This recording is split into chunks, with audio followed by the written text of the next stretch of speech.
The shrill ring of a phone at 2 in the morning cuts through silence like a blade. Victor Blackstone fumbles in the darkness of his downtown penthouse, his head pounding from too much scotch and too little sleep. The caller ID shows St. Mary's Hospital.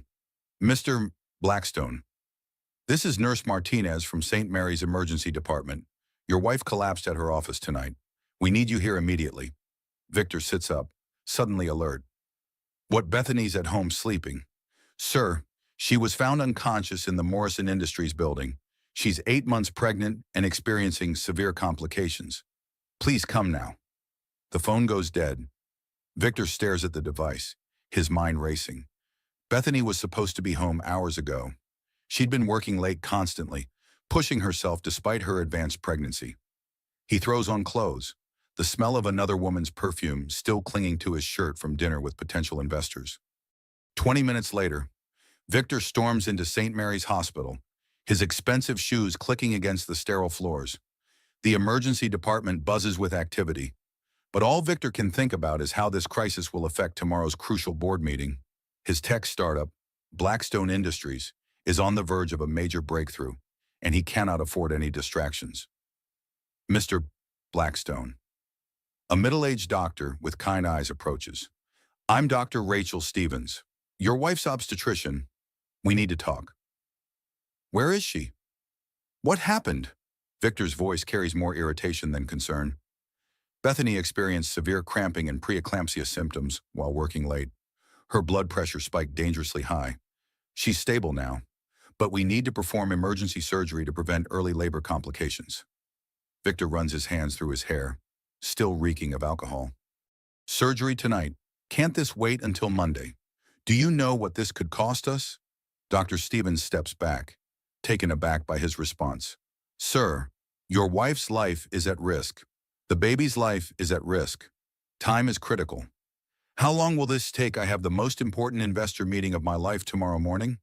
If word gets out that my family situation is unstable, it could destroy everything I've worked for. The doctor's expression hardens. Mr. Blackstone, your 8 months pregnant wife nearly died tonight. The surgery is not optional. Victor begins pacing the hallway, his phone already buzzing with messages. His startup's board members, his investors, his lawyers, everyone needs him focused and available. This medical emergency threatens to unravel years of careful planning and strategic maneuvering. Fine, but I need guarantees. How do I know this won't happen again? How do I know she won't keep disrupting my business with these episodes? Dr. Stevens stares at him in disbelief. Mr. Blackstone, pregnancy complications are not something your wife can control. She's been under tremendous stress, working 80-hour weeks despite medical advice to rest. She knows how important this year is for the company. We're about to go public. Everyone's counting on this success. As they argue in the hallway, Bethany lies in the preoperative area, her face pale and drawn. She can hear Victor's voice through the thin walls, his anger and frustration echoing through the corridor. Even in her vulnerable state, she recognizes the familiar pattern.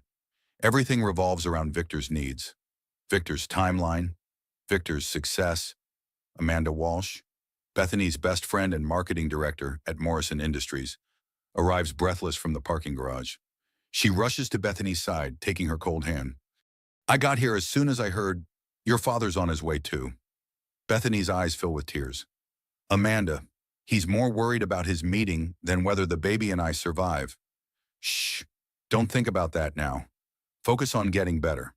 But Bethany can still hear Victor in the hallway, his voice rising as he argues with medical staff about timing and costs. The man she married 3 years ago, the charismatic entrepreneur who swept her off her feet, has transformed into someone she barely recognizes. Mrs. Blackstone, we need to prep you for surgery now, a nurse explains gently, beginning to wheel her gurney toward the operating room. Victor appears at her side, his face flushed with anger. Beth, you need to tell them to wait. 24 hours. That's all I need. The Hartwell Group is flying in from Tokyo specifically for this presentation. Bethany looks up at her husband, searching his face for any sign of genuine concern for her welfare. Instead, she sees only the calculating expression of a man whose primary worry is protecting his business interests. Victor, I'm scared, she whispers. You'll be fine. You always are. But this timing is absolutely terrible. Couldn't you have managed your stress better? Couldn't you have seen this coming? The words hit Bethany like physical blows. Even as she faces surgery to save her life and their unborn child, Victor focuses entirely on how her medical crisis inconveniences him. Dr. Stevens intervenes, her voice firm. Mr. Blackstone, I need you to step back. Your wife requires surgery immediately, and I need her to wait 12 hours. Surely you can give her something to stabilize her until after my meeting. The medical team exchanges shocked glances. Amanda grips Bethany's hand tighter, her own anger building at Victor's callous behavior. Sir, this is not negotiable, Dr. Stevens states firmly. Your wife could lose the baby if we don't operate now. Victor's response sends chills through everyone present. Then maybe that would solve some problems? The words hang in the air like poison. Bethany's eyes widen in shock and pain. Amanda gasps audibly. Even Victor seems surprised by his own statement, but he doesn't retract it. As the medical team wheels Bethany towards surgery, she realizes that her marriage has become something toxic and dangerous. The man she once loved views her pregnancy, their child, and her very life as obstacles to his ambition.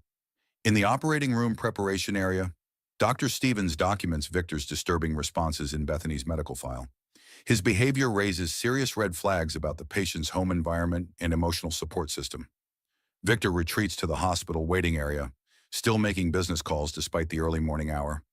He contacts his assistant, his board members, anyone who might help minimize the impact of this unwelcome disruption to his carefully planned schedule. Yes, it's a minor medical issue. She'll be fine by tomorrow afternoon. No need to reschedule anything. He lies smoothly into his phone, but deep in the operating room, Dr. Stevens works to save both Bethany and her unborn child from complications that could have been prevented with proper rest and stress management. Rest that Victor consistently discouraged in favor of maintaining his business interests. The surgery will take 3 hours. Victor spends that time strategizing how to spin this crisis to his advantage, never once considering that his wife might need emotional support, understanding, or compassion. When Amanda finally reaches Chairman Douglas Morrison at his estate, her voice shakes with urgency and disbelief. Mr. Morrison, it's about Bethany. She's in emergency surgery. And Victor. Victor is acting like her life doesn't matter at all. The chairman's response is immediate and cold. I'll be there in 20 minutes. Document everything Victor says and does. Everything. As dawn approaches, the battle lines are drawn. On one side stands Victor Blackstone, consumed by ambition and viewing his family as business assets. On the other side, the Morrison family begins to mobilize, recognizing that their daughter has married a man who poses a genuine threat to her welfare.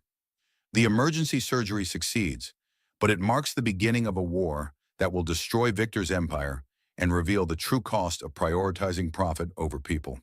Dr. Stevens emerges from surgery at dawn, her scrubs still damp with perspiration. Victor paces the hospital corridor, his phone pressed to his ear, scheduling damage control meetings for later that morning. The surgery went well, Dr. Stevens announces.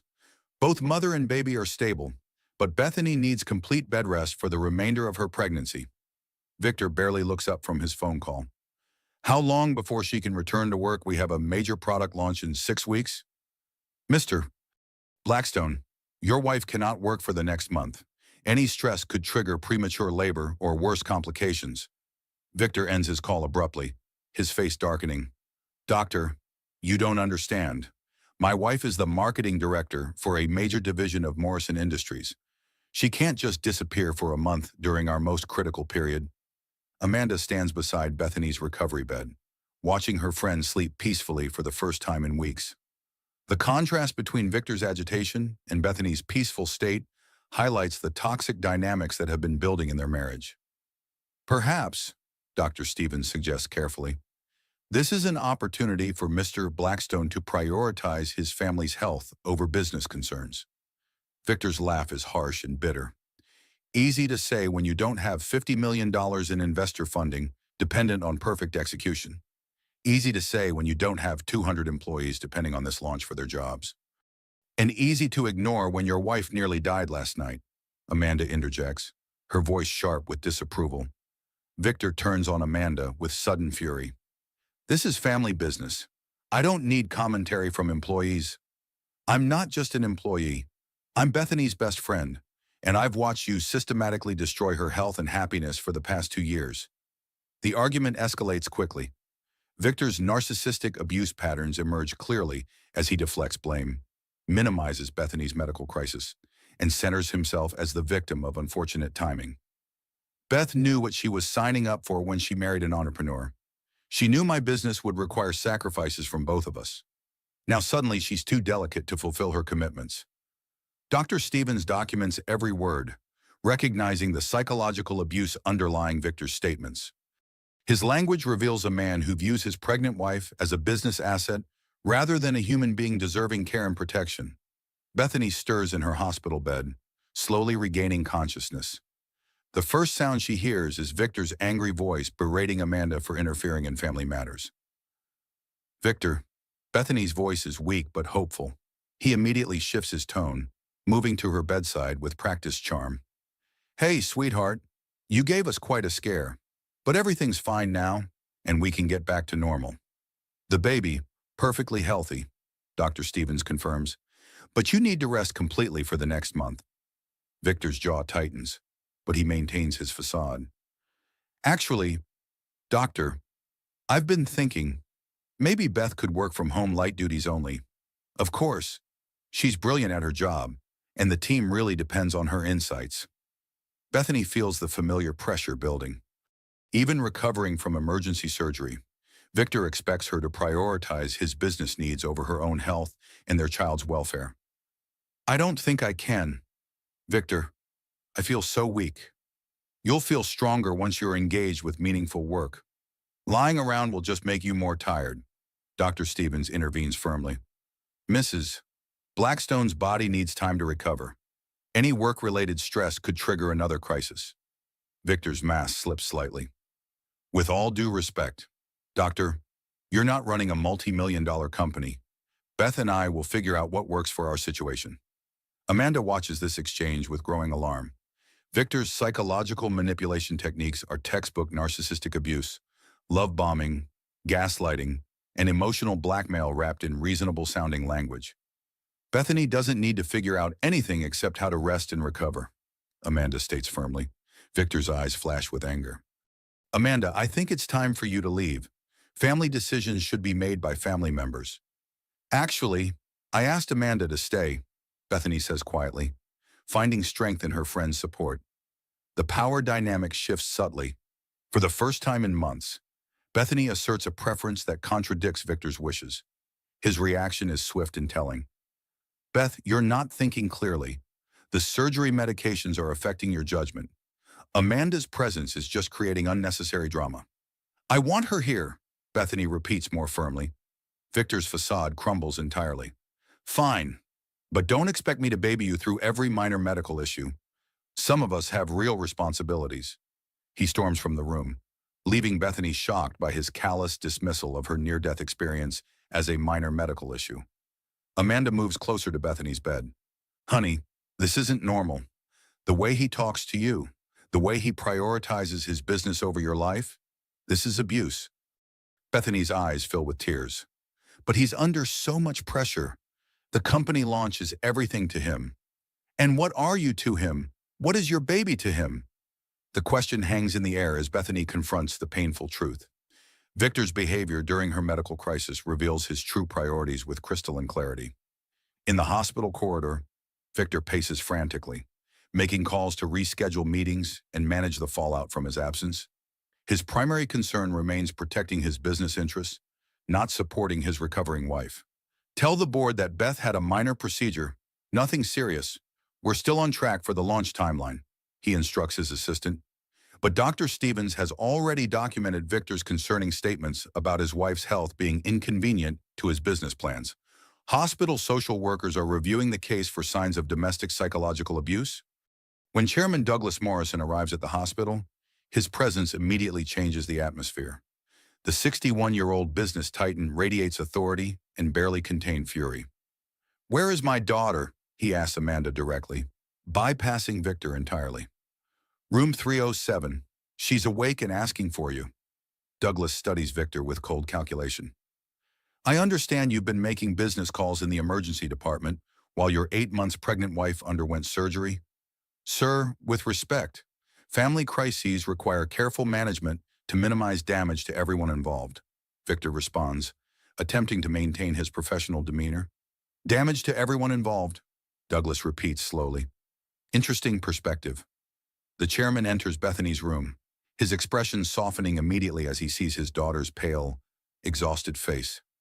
Daddy, she whispers, tears flowing freely. I'm here, sweetheart. Everything's going to be all right. But outside in the corridor, Victor continues his calls, his voice rising as he argues with board members about maintaining the launch schedule, despite his wife's inconvenient timing. Dr. Stevens approaches the chairman privately.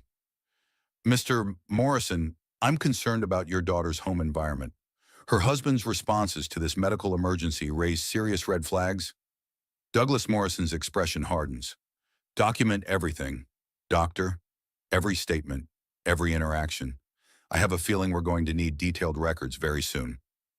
The transformation begins here, in this hospital room, as the people who truly love Bethany start recognizing the narcissistic abuse she's endured and begin planning to protect her from the man she married.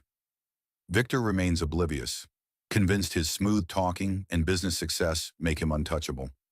He has no idea that Chairman Douglas Morrison is already making calls of his own, not to business partners, but to lawyers, investigators, and allies who specialize in protecting vulnerable family members from dangerous spouses. The battle for Bethany's future has begun, and Victor Blackstone is about to discover that some opponents fight with weapons he never imagined existed. 2 days later, Bethany prepares for discharge from St. Mary's Hospital. Dr. Stevens reviews her care instructions while Victor paces impatiently near the window, his phone buzzing constantly with business updates. Complete bed rest for 2 weeks minimum, Dr. Stevens emphasizes. No work, no stress, no lifting anything heavier than a coffee cup. We understand, Victor interrupts. Beth's very capable of managing her own recovery. Bethany sits on the hospital bed, still weak but grateful to be going home. The baby has been stable throughout her stay, but she remains anxious about potential complications. I've arranged for a home health aide, Amanda mentions, entering the room with discharge paperwork. Victor's head snaps up. That's unnecessary. I can handle Beth's care myself. You have 12-hour days scheduled all week, Amanda points out. The product launch meetings with the Hartwell Group, the investor presentations, the media interviews, those can be rescheduled if necessary. Victor lies smoothly. Bethany knows better. Victor has never rescheduled a business meeting for family reasons. His narcissistic abuse patterns include making promises he has no intention of keeping, designed to control her expectations and prevent her from seeking outside support. Actually, a health aide sounds helpful, Bethany says quietly. Victor's mask slips slightly. Beth, we don't need strangers in our home during this sensitive time. What if information about your condition reaches competitors?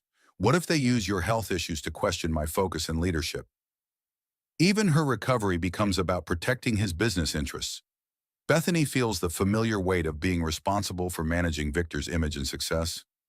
Dr. Stevens completes the discharge process, but her concerns about Bethany's home support system lead her to document additional recommendations for frequent follow-up appointments and emergency protocols.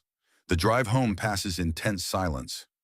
Victor grips the steering wheel tightly, his jaw clenched as he mentally calculates the cost of the past 3 days. Missed meetings, rescheduled presentations, and the perception of instability among his investors. Their downtown penthouse overlooks the city's financial district, a constant reminder of Victor's ambitions and achievements. The space is decorated like a corporate showroom rather than a family home, with expensive furniture chosen for impressive aesthetics rather than comfort. I'll help you to bed, Victor says, his tone suggesting this assistance is a significant burden. I can manage, Bethany replies, not wanting to increase his resentment. No, the doctor said you need help. I'll handle it. But his version of help includes constant commentary about inconvenience and disruption. As Bethany slowly climbs the stairs, Victor explains how her condition affects his schedule, his meetings, and his professional reputation. The board is asking questions. Some investors are concerned about leadership stability during family crises. I need you to understand how your health issues impact more than just you. The psychological abuse continues relentlessly. Victor positions himself as the victim of Bethany's medical needs, making her feel guilty for requiring care and support during a high-risk pregnancy. Once Bethany is settled in bed, Victor's phone rings immediately. He answers without hesitation, launching into an animated discussion about product specifications and market positioning. Yes, I'm fully available now. The medical situation is resolved, and we're back on track. Bethany lies in bed, listening to her husband describe her near-death experience as a minor disruption to potential business partners. The emotional isolation feels overwhelming.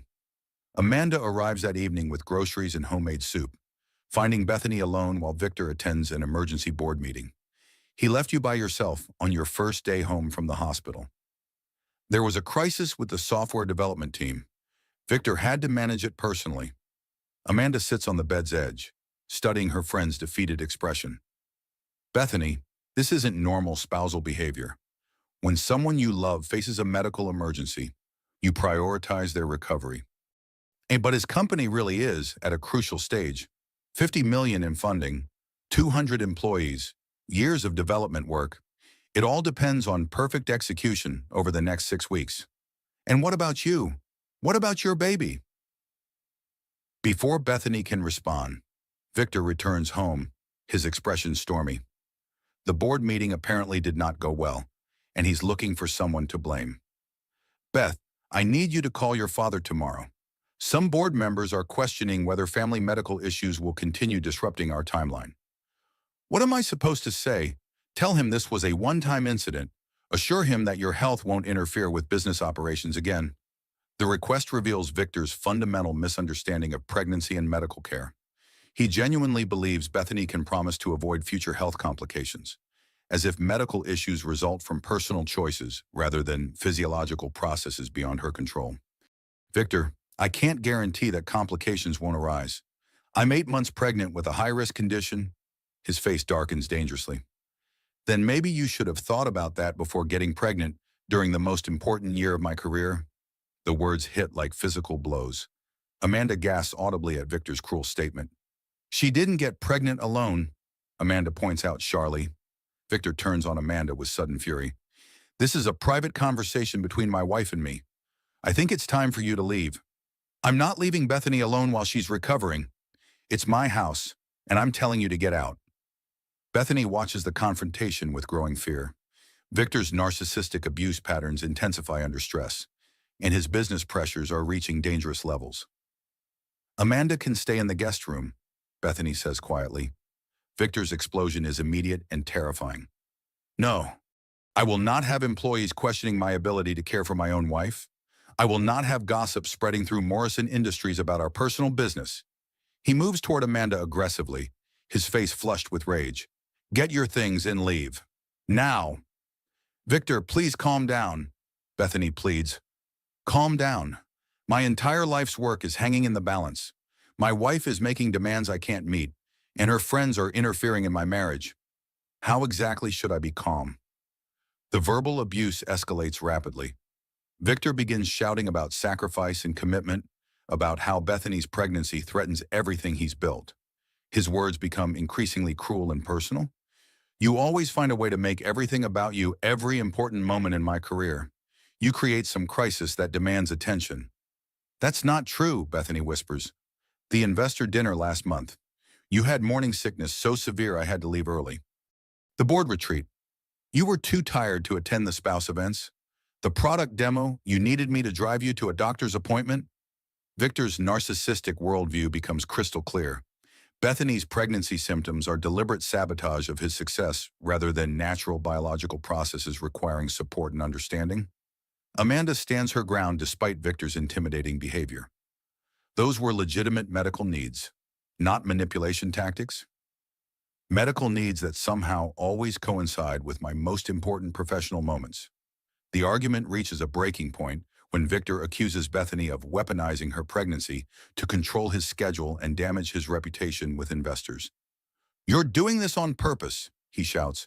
You can't stand that my business is succeeding, so you create medical emergencies to remind everyone that your needs come first? Bethany struggles to sit up in bed, her face pale with shock and hurt. How can you say that I almost died 3 days ago? Almost died from stress you created by working too hard against medical advice. Almost died from conditions you could have managed better if you'd been thinking about anyone besides yourself. The psychological abuse reaches stunning cruelty. Victor rewrites history to make Bethany responsible for her own medical crisis, eliminating his role in pressuring her to work excessive hours despite pregnancy complications. Amanda moves protectively closer to Bethany's bed. Victor, you're being completely unreasonable. Your wife needs support, not accusations. My wife needs to understand that marriages require sacrifice from both partners. My sacrifice is working 18-hour days to provide for our family. Her sacrifice should be managing her health without disrupting my ability to succeed. The narcissistic abuse reaches its peak as Victor positions himself as the long-suffering provider whose wife selfishly refuses to manage her pregnancy conveniently. He shows no recognition of the contradiction in his logic, demanding both that Bethany work excessive hours to support his business and that she manage her health perfectly to avoid inconveniencing his schedule. I want Amanda to stay tonight, Bethany says firmly. Victor's response crosses the line from psychological abuse into physical intimidation. He moves toward the bed aggressively, his hands clenched into fists. This is my house, my marriage, and my decision. Amanda leaves now, or I'll call security to escort her out. The threat hangs in the air as Bethany realizes her husband has become someone genuinely dangerous. His narcissistic abuse patterns have escalated to the point where he views her friend's presence as a threat to his control over the family. Amanda recognizes the dangerous dynamics and makes a quick decision. I'll go, but I'm calling you every hour to check on you. As Amanda gathers her things, Victor continues his verbal assault on Bethany, blaming her for creating drama and division in their marriage by choosing friends over her husband's legitimate needs. The evening ends with Bethany alone, frightened, and beginning to understand that her marriage has become a prison controlled by a man whose narcissistic abuse knows no boundaries. Outside in the hallway, Amanda makes 2 phone calls, one to Chairman Douglas Morrison and another to a domestic violence hotline, seeking advice on how to help a friend trapped in an emotionally abusive marriage with a powerful, manipulative husband. The crisis is escalating, and Victor Blackstone is about to discover that his actions have consequences he never anticipated. The next morning brings no relief for Bethany. Victor leaves for his office at dawn, but not before delivering a list of instructions designed to control her recovery process. I've canceled the home health aid, he announces while adjusting his tie. We can't afford to have strangers documenting our private business during this sensitive time. Bethany sits up carefully in bed, still weak from her recent surgery. But Dr. Stevens recommended professional care. Dr. Stevens doesn't understand the competitive business environment we operate in. Any sign of family instability could destroy investor confidence. The narcissistic abuse continues as Victor frames every aspect of Bethany's medical care through the lens of his business interests. Her recovery becomes another element requiring management to protect his professional reputation. I've also asked Amanda to limit her visits. Too much emotional support makes you dependent and weak. You need to focus on getting strong enough to return to work. Victor's psychological manipulation techniques reveal themselves clearly. He systematically isolates Bethany from support systems while positioning himself as the authority on her recovery needs. The launch timeline is non-negotiable. Beth, 6 weeks from today, Morrison Industries unveils the integrated marketing platform that will revolutionize customer engagement.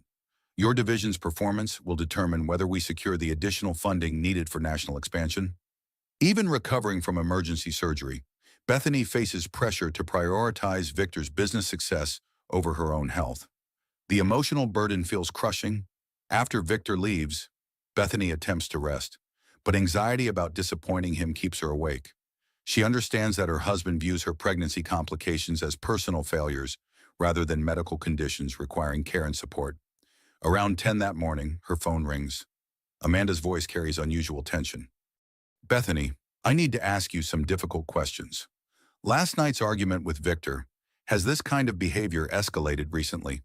What do you mean on the name-calling, the accusations? The way he blamed you for your own medical emergency. These are red flags for emotional abuse. Bethany feels defensive despite recognizing truth in Amanda's observations. Victor's under tremendous pressure. The business launch represents everything he's worked toward for the past 5 years. And what about what you've worked toward your career, your health, your preparation for motherhood? The question forces Bethany to confront painful realities. Over the past 2 years, her own goals and needs have become secondary to supporting Victor's ambitions. The narcissistic abuse has been so gradual that she's barely noticed losing herself in the process. He doesn't mean to be cruel, Bethany explains. Success at this level requires sacrifices from both partners. Sacrifices, yes. Abuse, no.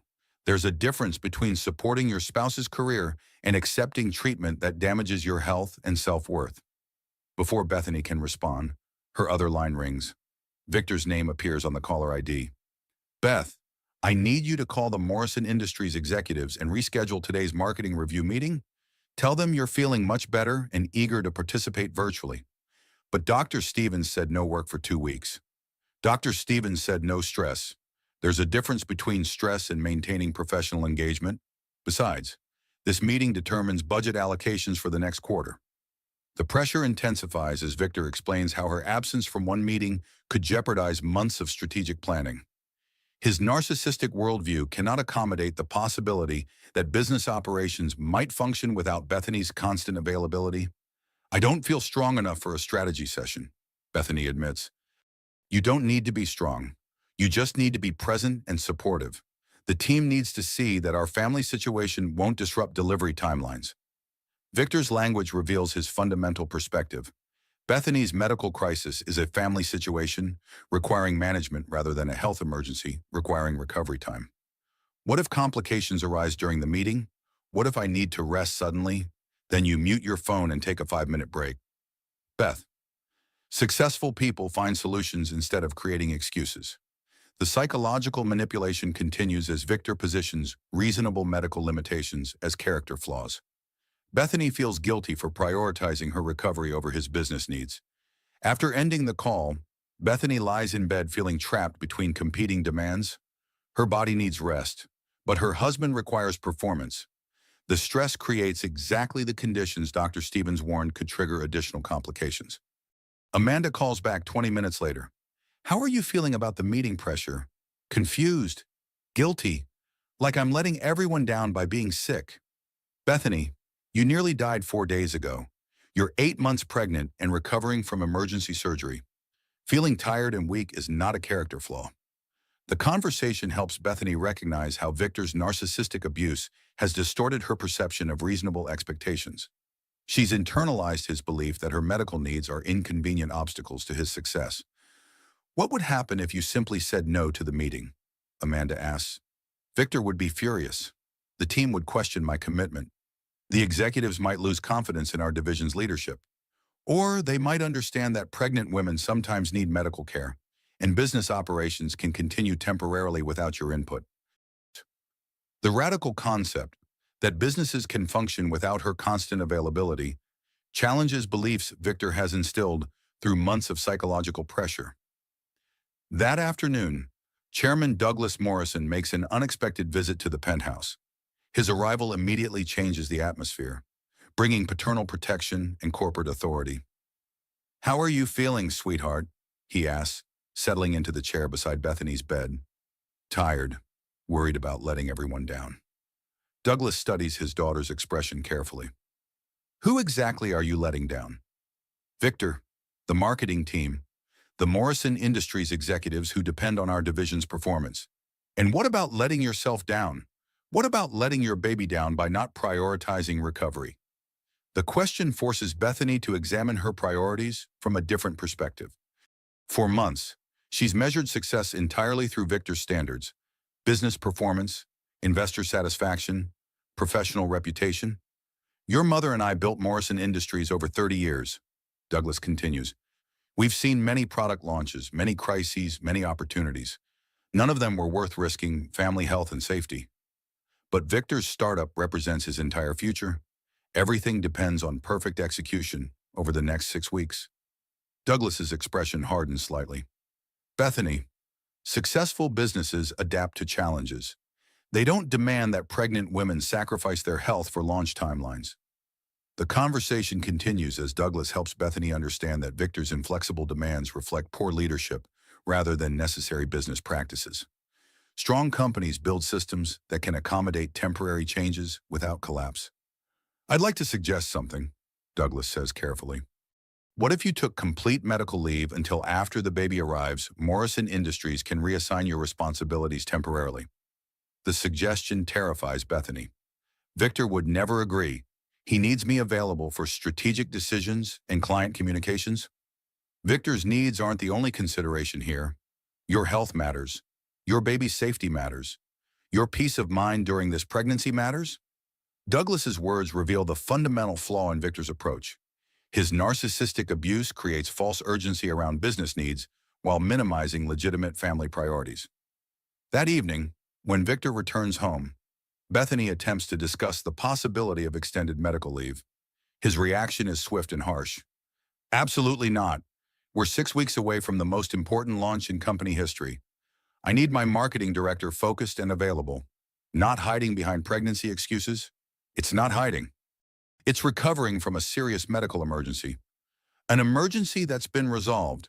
You're home, you're stable, and you're perfectly capable of participating in strategic planning from bed if necessary.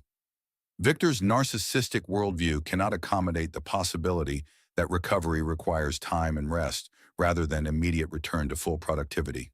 He views Bethany's medical needs as conscious choices designed to manipulate his schedule. The meeting tomorrow is crucial.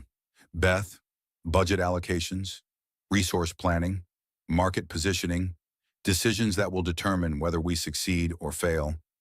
The pressure intensifies as Victor explains how her absence could trigger a chain reaction of delays and setbacks.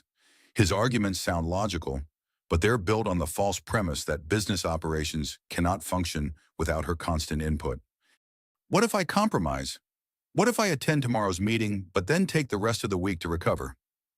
Victor's satisfaction at this concession reveals his true priorities. He cares more about maintaining appearances of normal operations than ensuring his wife's complete recovery from a life-threatening medical emergency. As Bethany prepares for another night of stress and anxiety about disappointing various people with her medical needs, she begins to understand that her marriage has become a system designed to benefit Victor at her expense. The narcissistic abuse patterns are becoming clearer. Constant pressure, guilt manipulation, isolation from support systems, and positioning her reasonable needs as character flaws or business threats. But Chairman Douglas Morrison is also making preparations. His conversation with Bethany revealed the extent of Victor's psychological manipulation, and he's beginning to plan protective measures for his daughter and future grandchild. The battle for Bethany's welfare is intensifying, and Victor remains oblivious to the powerful forces aligning against his controlling behavior. At precisely 7 in the morning, Chairman Douglas Morrison's black sedan pulls up to Blackstone Industries' downtown headquarters. He doesn't call ahead or schedule an appointment. Some conversations require the element of surprise. Victor's assistant, startled by the unexpected arrival of one of the city's most powerful business leaders, immediately escorts Douglas to the executive floor. Victor emerges from his office, his smile confident but his eyes wary. Mr. Morrison, what an unexpected pleasure. I hope Bethany's recovery is progressing well. Douglas studies Victor carefully, noting the practiced charm that conceals calculating ambition. That's exactly what I came to discuss. They settle into Victor's corner office, surrounded by awards, newspaper clippings, and photographs documenting his rise from startup founder to industry leader. The space reflects Victor's narcissistic personality. Every surface celebrates his achievements. I understand you've been pressuring my daughter to return to work despite medical advice for complete rest. Douglas begins without preamble. Victor's mask slips slightly. Sir, I think there may be some misunderstanding. Beth and I are partners in building something revolutionary. She understands that success requires dedication from both of us. Partners don't manipulate their pregnant wives into attending business meetings 4 days after emergency surgery. The accusation hangs in the air as Victor recalibrates his approach. He can't afford to antagonize Chairman Morrison, whose influence extends throughout the business community. Mr. Morrison, I have tremendous respect for your daughter's strength and capabilities. Perhaps she's portrayed our discussions as more pressured than intended. Douglas leans forward slightly. Are you suggesting my daughter is lying about your behavior? Not lying, just possibly misinterpreting business enthusiasm as personal pressure? You understand how dedicated professionals sometimes blur those lines? Victor's response reveals classic narcissistic abuse tactics, gaslighting designed to make Bethany doubt her own perceptions of his manipulative behavior. Let me share something interesting I discovered last night, Douglas continues. My legal team conducted a preliminary investigation into Blackstone Industries' financial structure. Victor's confident expression falters. I'm not sure what you mean.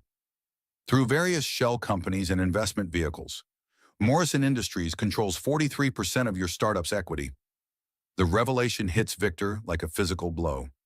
He spent 3 years building his company, never realizing that his father-in-law has been his largest investor through carefully concealed ownership structures. That's impossible. I would know about an investment that large. Douglas slides a folder across the desk. Hartwell Capital, Pacific Ventures, Sterling Growth Partners, all Morrison Industries subsidiaries.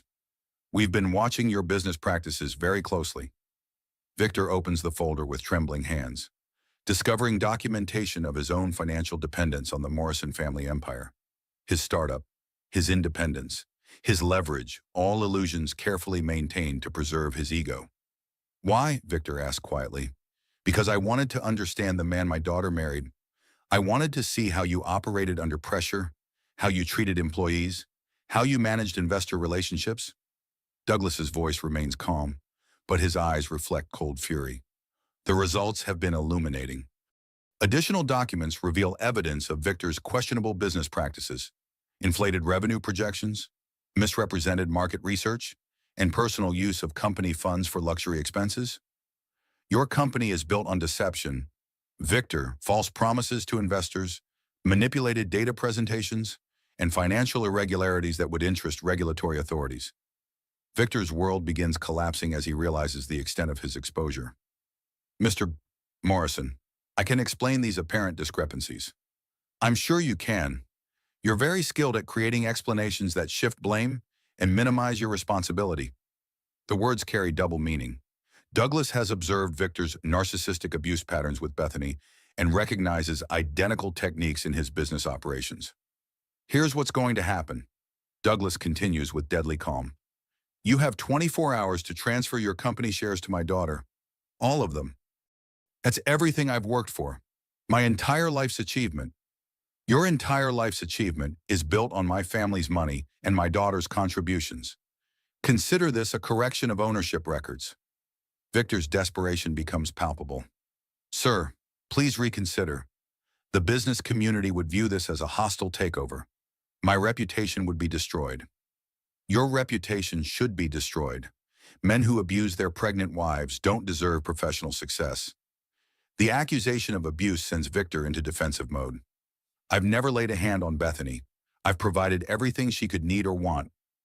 Abuse takes many forms. Victor, psychological manipulation, emotional isolation, financial control, constant criticism disguised as support, all documented in my daughter's medical files and witness statements.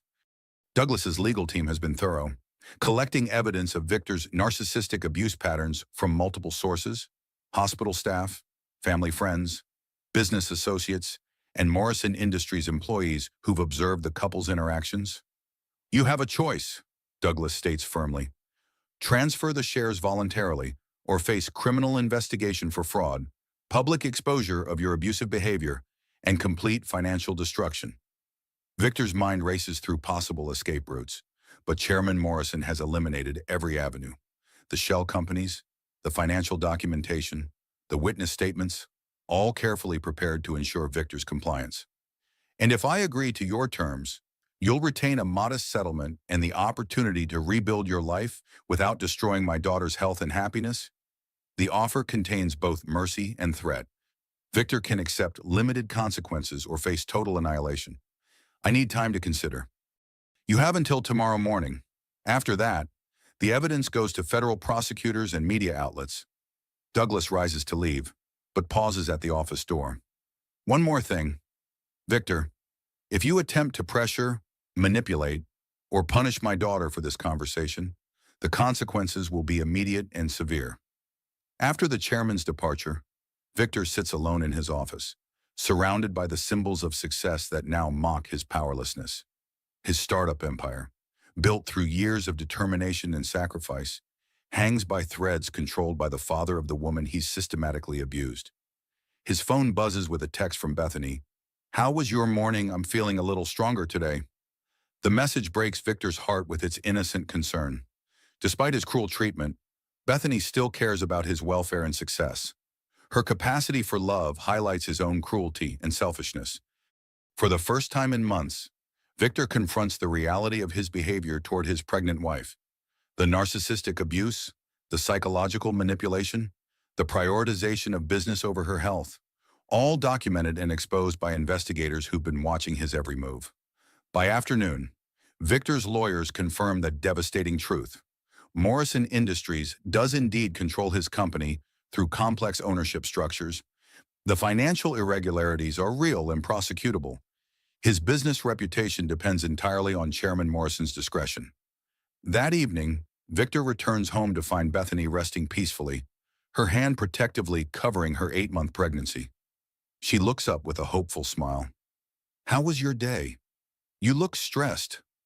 Victor sits heavily in the bedroom chair, studying his wife's face. Her genuine concern for his welfare, despite his recent cruelty, forces him to confront the depths of his selfishness. "Beth, we need to talk about some business changes that might affect our future." "What kind of changes?"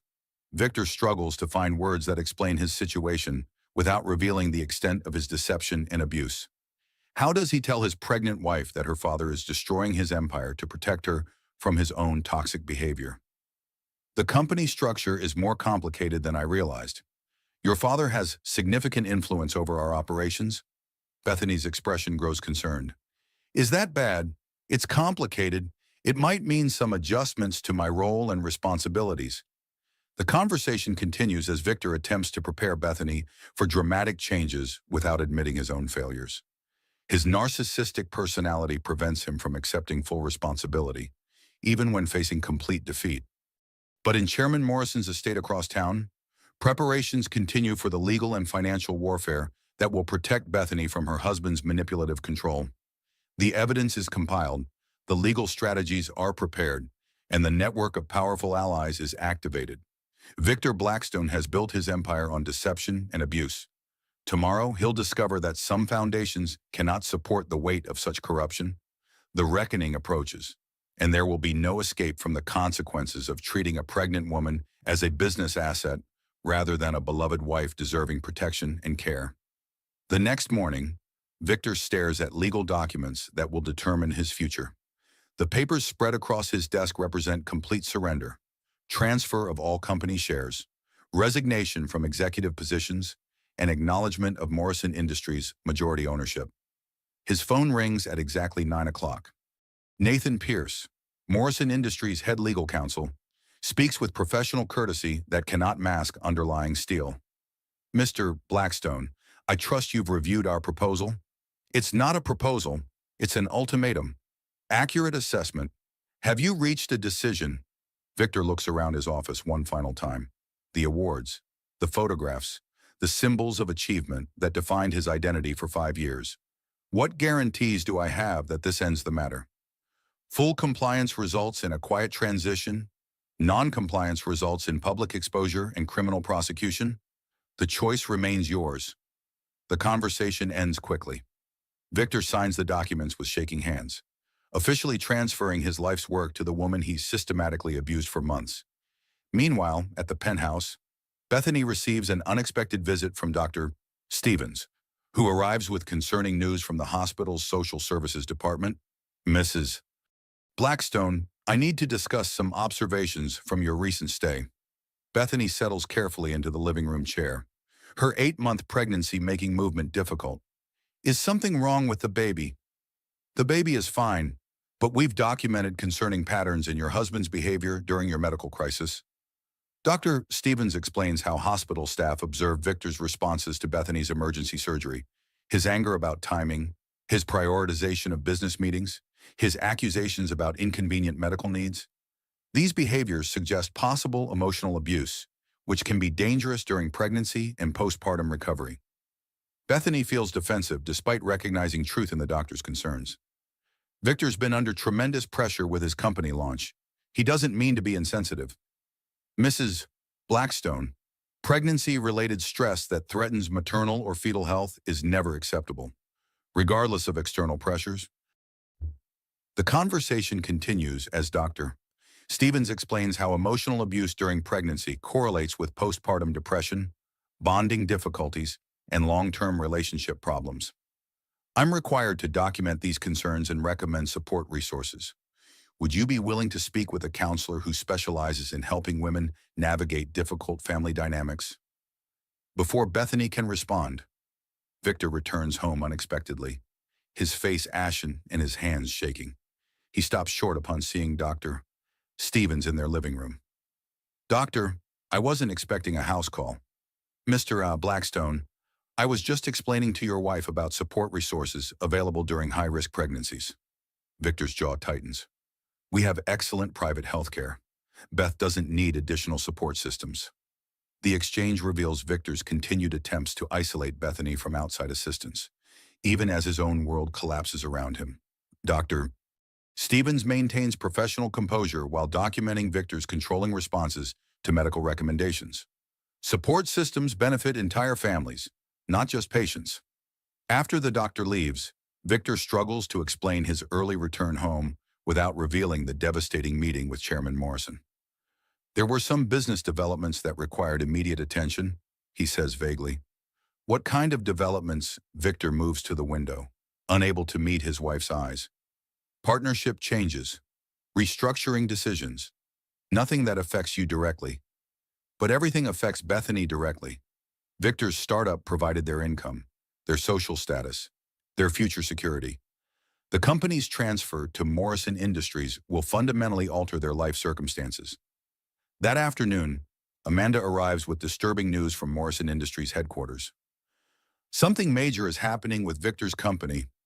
Legal teams, financial auditors, document transfers. Everyone's talking about significant ownership changes. Bethany feels growing anxiety about developments beyond her understanding. Victor mentioned partnership adjustments, but he seemed very upset about something.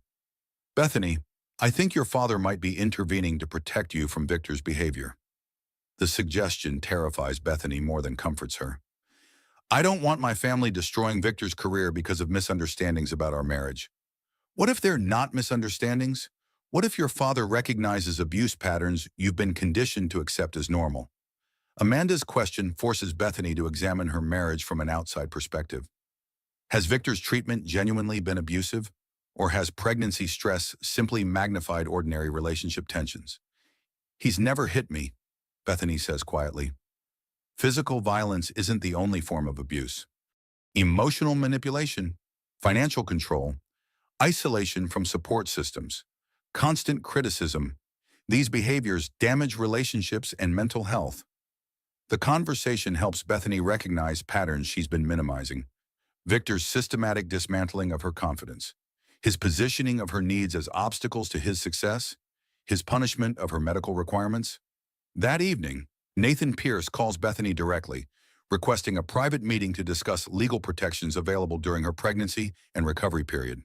"Mrs. Blackstone, recent developments may create opportunities to ensure your safety and security during this vulnerable time." "What kind of developments?" "Changes in your husband's business situation that affect family finances and decision-making authority?" Bethany agrees to the meeting, despite knowing Victor would oppose outside legal consultation. Her growing recognition of his controlling behavior makes independent advice seem increasingly necessary. When Victor returns that evening, his demeanor has changed dramatically. Gone is the confident entrepreneur. In his place sits a defeated man facing the destruction of his carefully constructed empire. "Beth, we need to discuss some significant changes in our circumstances." "What happened today?" Victor struggles with explanations that acknowledge his failures without admitting abuse or deception. "Your father's business interests have become more involved with my company than I previously understood." "Involved how?" He's been a major investor through various channels. His influence over company operations is more extensive than I realized. Victor's version of events minimizes his own financial improprieties and psychological abuse, presenting the situation as a business disagreement rather than consequences for harmful behavior. What does this mean for us? It means some adjustments to my role and our financial situation. Nothing that threatens our security, but changes nonetheless. The conversation continues as Victor attempts to prepare Bethany for dramatic life alterations without accepting responsibility for creating the crisis through his narcissistic abuse and business deceptions. But across town, Chairman Morrison finalizes legal strategies designed to protect his daughter from a husband whose controlling behavior threatens her health and their unborn grandchild's welfare. The legal warfare has begun in earnest, with powerful attorneys, financial investigators, and family court specialists coordinating comprehensive protection for a pregnant woman whose husband views her as a business asset rather than a beloved wife deserving care and respect. Victor's empire crumbles around him, while Bethany begins understanding that her marriage has become a system designed to benefit him at her expense. The reckoning approaches, and there will be no escape from consequences of treating pregnancy as inconvenience rather than miracle requiring protection and celebration. Judge Patricia Donnelly's courtroom fills with attorneys, investigators, and media representatives as the emergency hearing begins. Victor sits beside his legal team, his confident facade cracking under the weight of evidence arrayed against him. Chairman Douglas Morrison occupies the front row, his presence lending gravity to proceedings that will determine his daughter's future safety. Nathan Pierce approaches the bench with boxes of documentation spanning 3 years of Victor's business practices and personal behavior. Your Honor, we present evidence of systematic financial fraud, emotional abuse, and endangerment of a pregnant woman's health and safety. Judge Donnelly, known for her no-nonsense approach to domestic relations cases, reviews the preliminary filings with growing concern. The documentation spans hospital records, business communications, witness statements, and financial audits. Mr. Blackstone, these are serious allegations. How do you respond to charges that you physically intimidated your 8 months pregnant wife during a medical emergency? Victor's attorney stands quickly. Your Honor, my client maintains that stress-related disagreements have been mischaracterized as abuse. Mr. Blackstone is a devoted husband facing unprecedented business pressures. Devoted husbands don't prioritize investor meetings over their wives' emergency surgery, Judge Donnelly observes dryly. Nathan Pierce presents the first piece of evidence, hospital security footage showing Victor's aggressive behavior toward medical staff and his shocking physical contact with Bethany in the preoperative area. The courtroom falls silent as the footage plays. Victor's face flushes with shame as his own actions reveal the depths of his callousness during Bethany's medical crisis. Mr. Blackstone, I'm watching you grab your pregnant wife's shoulders and shake her while she prepares for emergency surgery. How do you explain this behavior? Victor's attorney objects to the characterization, but the evidence speaks for itself. Multiple hospital staff members documented Victor's concerning statements about his wife's medical needs being inconvenient to his business schedule.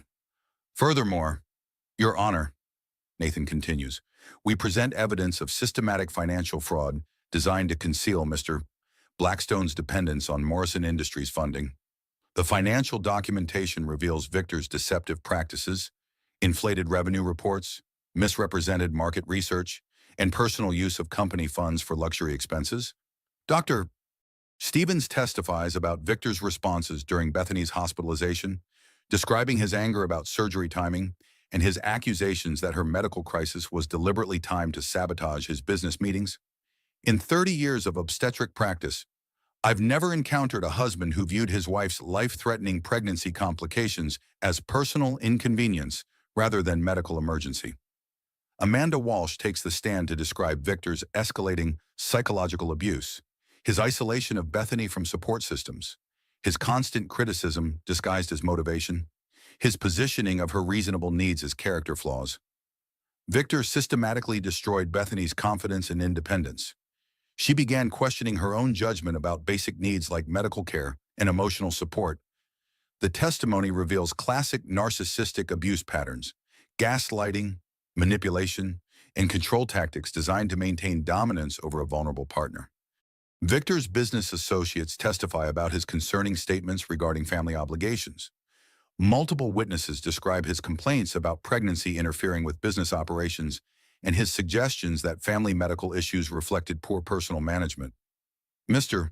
Blackstone frequently stated that successful entrepreneurs couldn't afford to be distracted by domestic crises, testifies his former business partner. He seemed to view his wife's pregnancy as a business liability rather than a family blessing. The evidence accumulates relentlessly. Financial records, witness statements, medical documentation, and recorded communications paint a comprehensive picture of a man whose narcissistic personality created dangerous conditions for his pregnant wife.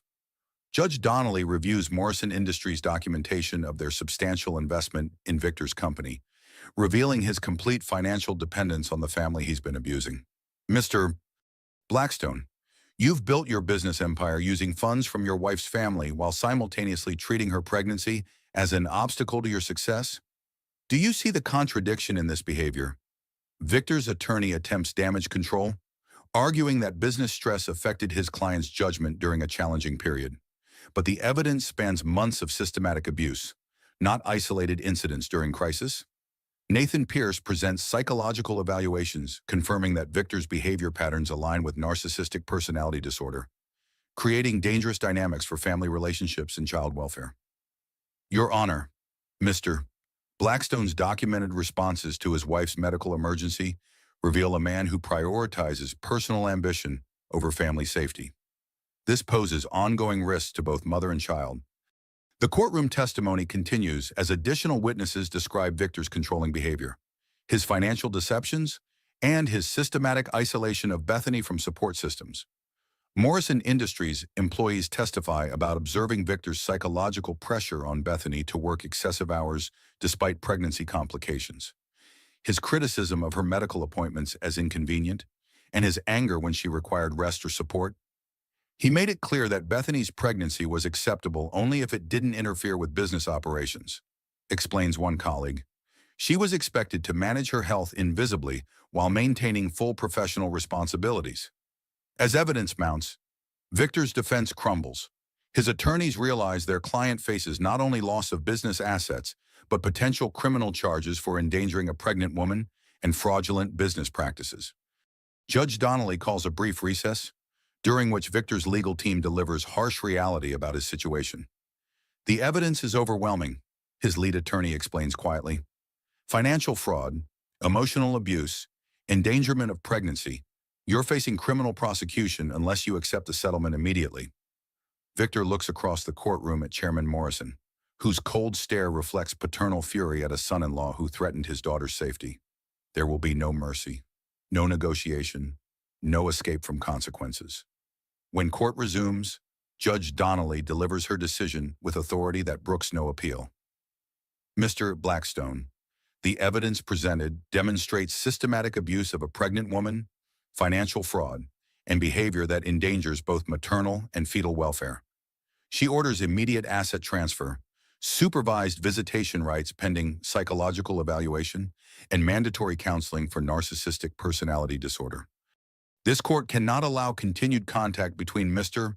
Blackstone and his wife, given documented patterns of psychological abuse and control. Victor's empire collapses in real time as journalists document his public humiliation. The successful entrepreneur becomes a cautionary tale about how narcissistic abuse destroys both families and businesses. As the courtroom empties, Victor sits alone at the defendant's table, surrounded by the wreckage of his self-created destruction, his startup, his reputation, his marriage, his future, all sacrificed to maintain control over a woman whose only crime was loving someone incapable of returning that love healthily. Chairman Morrison approaches Nathan Pierce with satisfaction, tempered by sadness that such drastic measures were necessary to protect his daughter. Is Bethany safe now? She's safe, sir, and she's free to build whatever life she chooses without fear of manipulation or control. The legal warfare ends with complete victory for those protecting a pregnant woman from her abusive husband, but the personal cost will require time and healing to fully address. 3 weeks after the courtroom devastation, Bethany sits in her childhood bedroom at the Morrison estate, preparing for the birth of her daughter. The familiar surroundings provide comfort and security that had vanished during her marriage to Victor. Dr. Stevens monitors her carefully, noting significant improvements in blood pressure and stress levels since the separation. How are you feeling about single motherhood? Terrified? Grateful? Free? Bethany touches her belly gently. It's strange how losing everything can feel like gaining everything. The transformation began immediately after Victor's legal defeat. Without his constant criticism and control, Bethany rediscovered confidence that had been systematically eroded through months of psychological abuse. Amanda visits daily, marveling at her friend's recovery from the narcissistic abuse that had nearly destroyed her spirit. You look like yourself again. I hadn't realized how much you changed until I saw you returning. The observation highlights the insidious nature of emotional abuse. Change is so gradual that even close friends don't recognize the victim's personality disappearing under layers of manipulation and control. Chairman Morrison enters with updates about Victor's situation. The legal proceedings continue as prosecutors build cases for both domestic abuse and financial fraud. He's lost everything: the company, the penthouse, his professional reputation. Several former business partners are pursuing civil suits for misrepresented investments. Bethany feels complex emotions about her ex-husband's downfall. Despite his cruel treatment, she remembers the charming man she married and grieves for the person she thought he could become. What happens next? He faces criminal charges for financial fraud and a separate trial for domestic abuse. His attorneys are recommending plea agreements for both cases. The legal process will continue for months, but Bethany's immediate safety is secured through restraining orders and supervised visitation arrangements that protect both mother and child from further manipulation. Dr. Stevens explains how stress reduction dramatically improves pregnancy outcomes. Your blood pressure has stabilized, the baby's growth is excellent, and all complications from your emergency surgery have resolved completely. The medical improvements underscore how Victor's behavior created genuine health risks during a vulnerable pregnancy. His narcissistic abuse contributed directly to conditions that could have been fatal for both mother and child. I want to understand why I accepted his treatment for so long, Bethany tells the family counselor her father arranged. How did I lose myself so completely? The therapy sessions reveal classic patterns of narcissistic abuse: love bombing, gradual isolation, gaslighting, and systematic destruction of self-worth designed to maintain control over an intimate partner. Abusers target successful, confident people because the challenge appeals to their need for dominance, the counselor explains. They systematically dismantle their victims' support systems and self-perception. Understanding the psychology helps Bethany forgive herself for staying in a destructive marriage. The abuse was professionally executed manipulation, not personal weakness or poor judgment on her part. Meanwhile, Victor's world continues collapsing. Media coverage of his legal troubles destroys his professional reputation, while former friends and colleagues distance themselves from the scandal. His new apartment reflects his dramatic change in circumstances. A modest space in a middle-class neighborhood, furnished with basic items from discount stores. The luxury lifestyle supported by Morrison Industries funding has vanished completely. Mr. Blackstone, the plea agreement requires admission of guilt for both financial fraud and domestic abuse charges. His attorney explains during a meeting in the tiny apartment.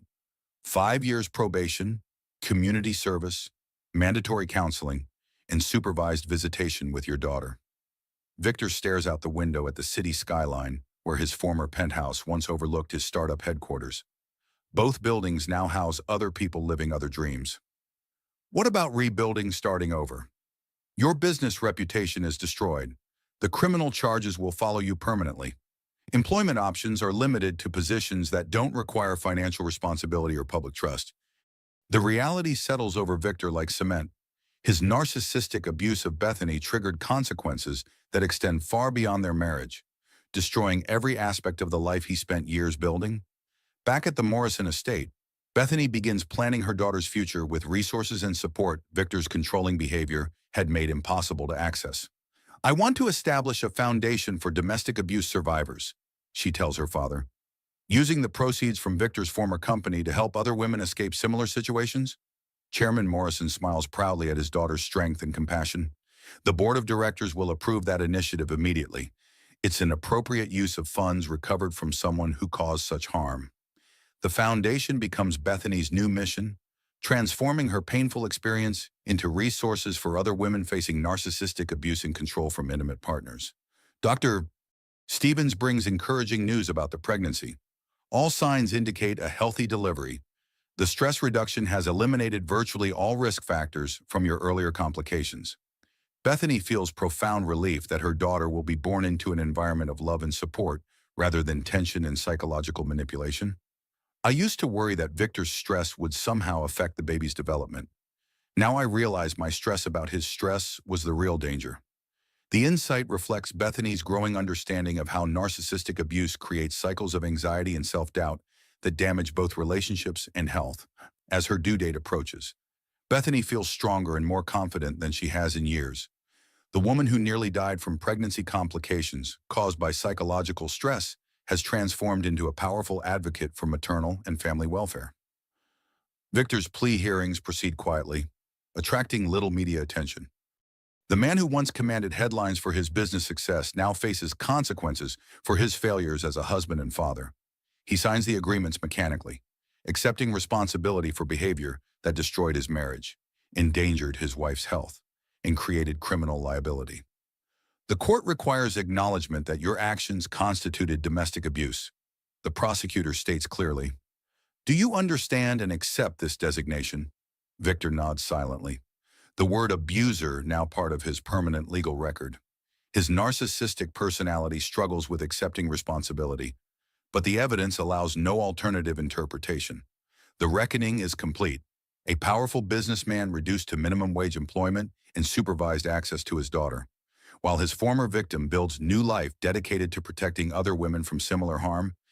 Bethany's journey from abuse survivor to advocate demonstrates that strength often emerges from surviving situations that initially seem impossible to overcome. Her daughter will be born free from the toxic dynamics that characterized her parents' marriage, growing up instead in an environment that celebrates her mother's courage and resilience in choosing safety over status, truth over manipulation, and love over control. 6 months after her daughter Emma's birth, Bethany stands before the Morrison Industries Board of Directors, presenting her transformation of Victor's failed startup into the Maternal Wellness Initiative, a profitable subsidiary focused on supporting working mothers and pregnant women. The market research reveals significant gaps in corporate support for maternal health and family wellness, Bethany explains confidently, her presentation skills sharper than ever. Our integrated platform addresses these needs while generating sustainable revenue streams. Board members nod approvingly as Bethany outlines strategic plans that combine social impact with sound business practices. Her vision extends far beyond Victor's narrow focus on profit maximization, incorporating employee welfare and community support into the corporate mission. Chairman Morrison watches his daughter with pride, recognizing leadership abilities that narcissistic abuse had suppressed but never destroyed. Bethany's recovery reveals strength that her marriage had hidden under layers of manipulation and control. The foundation has already assisted over 200 women in escaping abusive relationships. Bethany continues, "We're documenting measurable improvements in maternal health outcomes when women receive appropriate psychological and financial support during pregnancy." Amanda, now serving as Bethany's Chief Operating Officer, presents financial data showing impressive growth across all business divisions.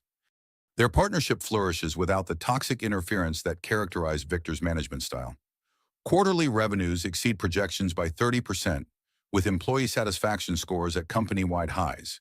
Amanda reports, "The corporate culture prioritizes family welfare alongside professional achievement. The business success validates Bethany's leadership philosophy, supporting employees' personal needs enhances rather than undermines professional productivity." Victor's zero-sum approach, viewing family obligations as obstacles to business success, had been fundamentally flawed. After the board meeting, Bethany returns to her office overlooking the city's business district. The space reflects her values: comfortable furniture for nursing mothers, family photographs, and mission statements emphasizing both profit and purpose. Her assistant brings Emma from the on-site childcare facility, a benefit Bethany implemented to support all working parents in the company. The baby girl, now 6 months old, babbles happily as her mother balances conference calls with feeding schedules. "How's our little CEO in training?" Amanda asks, tickling Emma's feet while discussing marketing strategies for the maternal wellness platform. She's learning early that women can be both successful mothers and effective leaders, Bethany replies. Her confidence a stark contrast to the uncertain woman who once questioned her own judgment about basic medical needs. The transformation extends beyond professional success. Bethany's personal life reflects healthy boundaries and supportive relationships that Victor's controlling behavior had systematically destroyed. Dr. Stevens visits regularly, monitoring both Emma's development and Bethany's continued recovery from the psychological trauma of narcissistic abuse. Your stress levels remain stable, blood pressure is excellent, and bonding with Emma appears completely natural. The doctor observes during a routine checkup. The contrast with your condition during pregnancy is remarkable. Bethany nurses her daughter while reviewing foundation applications from women seeking assistance to escape abusive relationships. Each story resonates with her own experience of gradual isolation and psychological manipulation. I want to expand our legal assistance program, she tells Nathan Pierce during their monthly foundation meetings. Too many women can't afford the kind of comprehensive legal support that protected me. Nathan nods approvingly. We're already seeing increased demand. Word spreads quickly in communities where domestic abuse survivors need resources and advocacy. The foundation's growth reflects both need and effectiveness. Bethany's personal experience with narcissistic abuse provides authenticity that resonates with women facing similar challenges. Meanwhile, Victor's circumstances continue their downward trajectory. His minimum wage job at a warehouse loading dock provides barely enough income for basic living expenses and child support payments. His supervised visits with Emma occur under court-mandated observation, with social workers documenting his interactions and assessing his fitness for increased parental responsibility. Mr. Blackstone, your daughter doesn't recognize you as a primary caregiver, the social worker notes during a particularly awkward visit. Building meaningful relationships requires consistent, positive engagement over time. Victor struggles with basic childcare tasks, his narcissistic personality ill-equipped for the selfless devotion that healthy parenting requires. Emma cries during most visits, sensing tension and unfamiliarity in his interactions. His mandatory counseling sessions address the personality disorders that created abusive relationship patterns. But progress is slow and uncertain. Narcissistic personality disorder requires extensive therapy to modify deeply ingrained thought patterns, his court-appointed psychologist explains. Many patients resist treatment because they view their behavior as justified rather than harmful.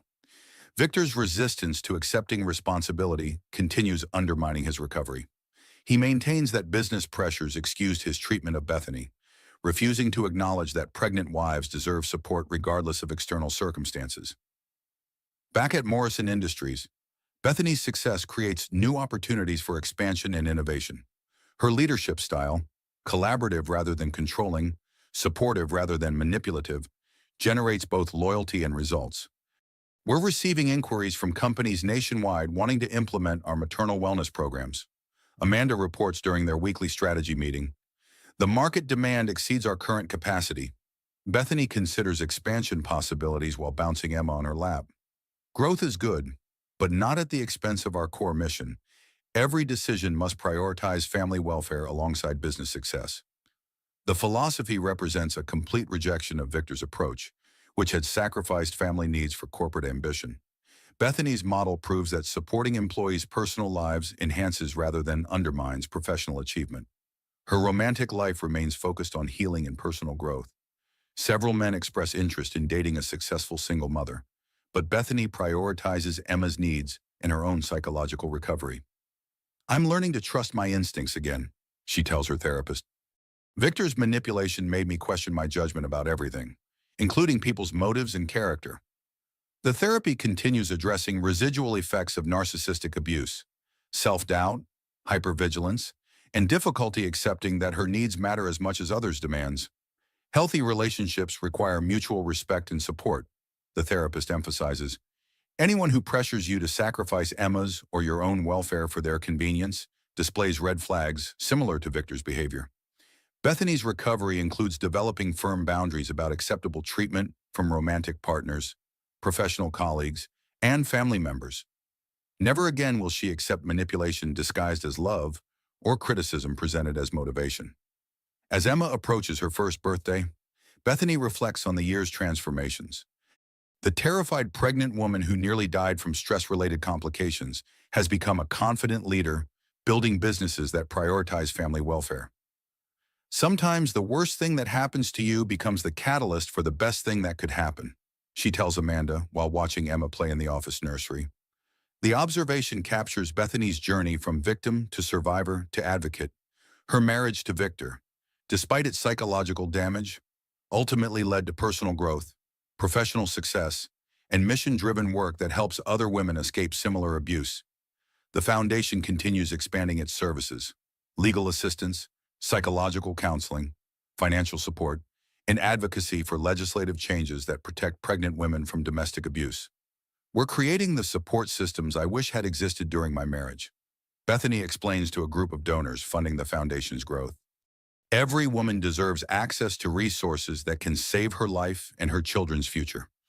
Her story resonates with audiences nationwide, inspiring both financial contributions and volunteer participation from people who recognize the importance of protecting vulnerable families from narcissistic abuse and control. 1 year after Emma's birth, Bethany receives the Businesswoman of the Year award at the city's annual leadership conference.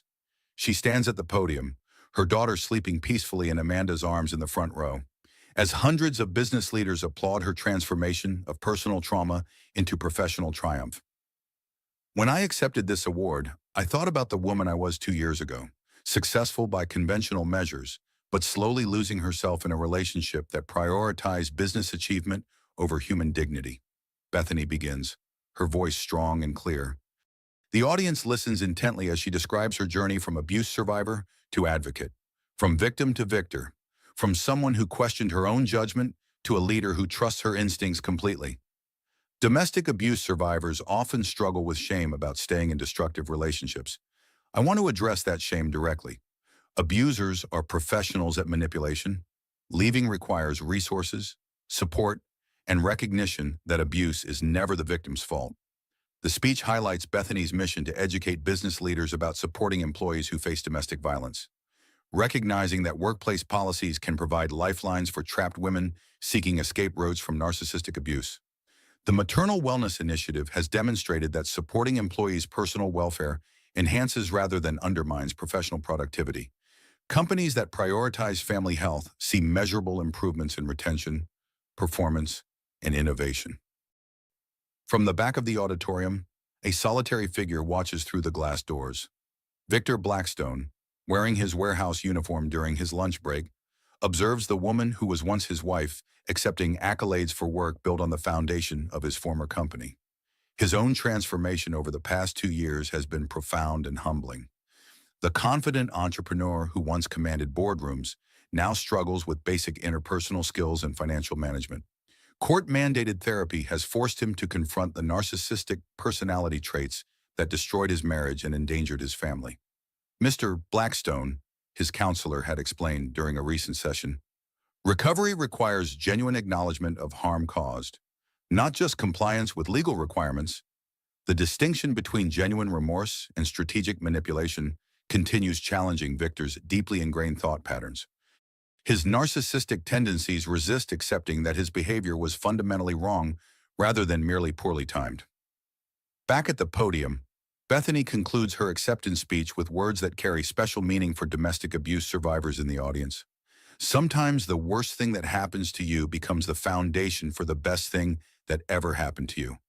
My daughter will grow up knowing that women can be both loving mothers and powerful leaders, that success includes protecting the vulnerable, and that strength often emerges from surviving situations that initially seem impossible to overcome. The standing ovation reflects both admiration for Bethany's achievements and recognition of the courage required to transform personal trauma into public advocacy. After the ceremony, Bethany mingles with fellow business leaders who express interest in implementing similar programs at their companies. The ripple effects of her work extend far beyond Morrison Industries, creating industry-wide changes in how corporations address employee welfare and family support.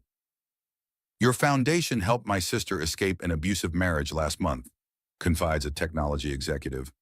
The legal assistance and temporary housing programs gave her options she didn't know existed. Stories like this fuel Bethany's continued commitment to expanding resources for domestic abuse survivors. Each successful escape validates the importance of comprehensive support systems that address legal, financial, psychological, and practical needs. Chairman Morrison approaches with obvious pride in his daughter's accomplishments. Your mother would be so proud of what you've built from such difficult circumstances. Grace Morrison had passed away 6 months earlier, but not before seeing her daughter transform from a frightened abuse victim into a confident advocate for family welfare and women's rights. She taught me that strength isn't avoiding difficulty. It's what you choose to build after you've been knocked down. Bethany reflects, echoing her mother's wisdom about resilience and recovery. Emma, now walking and babbling constantly, represents the future Bethany has secured through her courage to leave an abusive marriage. The little girl will grow up understanding that love means support and protection, not control and manipulation. Dr. Stevens, now serving on the Foundation's Medical Advisory Board, continues monitoring both Emma's development and Bethany's ongoing recovery from psychological trauma. You've created something remarkable here, she observes during a Foundation board meeting. The integration of medical support, legal assistance, and business mentoring addresses the complex needs of women escaping abusive relationships. The Foundation's success attracts attention from policymakers interested in legislation that better protects pregnant women from domestic violence. Bethany frequently testifies before legislative committees about the connection between maternal stress and pregnancy complications. Emotional abuse during pregnancy creates measurable health risks for both mothers and babies, she explains to lawmakers. Supporting abuse victims isn't just compassionate, it's essential public health policy. Her advocacy contributes to stronger legal protections for pregnant women and expanded funding for domestic violence prevention programs. The personal becomes political as Bethany transforms her experience into systemic change. Meanwhile, Victor's supervised visits with Emma continue under strict court oversight. His progress in therapy remains inconsistent, with periods of apparent insight followed by relapses into self-pity and blame displacement. Your daughter deserves a father who prioritizes her welfare over his own comfort, the social worker explains during a difficult session where Emma cried throughout their interaction. Building that relationship requires genuine change, not performance for court evaluators. Victor struggles with the selflessness that healthy parenting demands. His narcissistic traits resist the vulnerability and unconditional love that children need from their parents. The contrast between his current circumstances and his former lifestyle creates ongoing resentment that undermines therapeutic progress. He focuses more on what he's lost than on the harm he caused or the changes he needs to make. 2 years after the courtroom devastation that ended his marriage, Victor works multiple minimum wage jobs to afford basic living expenses and child support payments. His former business associates have moved on to new ventures, leaving him isolated from the professional networks that once defined his identity. I had everything, he tells his court-appointed counselor. Successful business, beautiful wife, respect in the community. Now I'm nobody. You're a father with an opportunity to build a healthy relationship with your daughter, the counselor responds. But that requires focusing on her needs rather than your losses. The perspective shift challenges Victor's fundamental worldview. His narcissistic personality measures success through external validation and control over others, rather than through service and love. Back at Morrison Industries, Bethany's leadership continues generating impressive results. The company's focus on family welfare attracts top talent from competitors whose policies ignore employee needs outside work. We're receiving resumes from executives at major corporations who want to work for a company that values both professional achievement and personal well-being.